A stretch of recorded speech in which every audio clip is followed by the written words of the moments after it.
অয়ন্যা চট্টোপাধ্যায় বাংলা টেলিভিশনের অন্যতম জনপ্রিয় একজন অভিনেত্রী, যাকে রানী রাসমণি এবং বোধিসত্ত্বের বোধবুদ্ধি ধারাবাহিকে দেখা গিয়েছিল।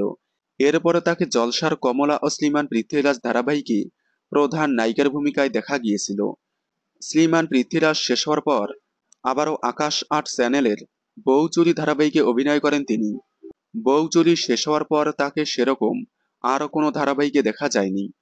তবে ছোট পর্দার ধারাবাহিক ছাড়াও তাকে অসংখ্য ওয়েব সিরিজ এবং বড় পর্দার ছবিতে দেখা গিয়েছিল। তবে এবার আবারও টেলিভিশনের পর্দায় ফিরছেন তিনি। এবার মহুয়া হয়ে ফিরছেন তিনি। পরিচালক সোহিনী ভৌমিক এবং রানা সরকারের সৌজন্যে আসছে নতুন ছবি গুনগুন করে মহুয়া। মহুয়া রায় চৌধুরীর জীবন কাহিনী নিয়ে আসছে গুনগুন করে মহুয়া। বাংলা ছবির স্বর্ণযুগের নায়িকা হলেন মহুয়া রায় চৌধুরী, যিনি অল্প বয়সেই ৮০টি ছবিতে কাজ করেছিলেন। এবার তাকে নিয়েই আসছে নতুন গল্প গুনগুন করে মহুয়া। এই ছবিতেই মহুয়ার ভূমিকায় অভিনয় করবেন অয়ন্যা চট্টোপাধ্যায়। মহুয়া রায় চৌধুরীর ছোটবেলার ভূমিকায় অভিনয় করবেন অয়ন্যা চট্টোপাধ্যায়।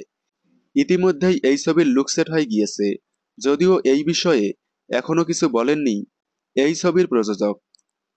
অয়ন্যা চট্টোপাধ্যায়কে আপনাদের কেমন লাগে কমেন্টে জানাবেন। বাংলা বিনোদনের এই ধরনের সকল আপডেট সবার আগে পেতে চ্যানেলটি সাবস্ক্রাইব করে পাশে থাকা বেল আইকনটি বাজিয়ে দিন।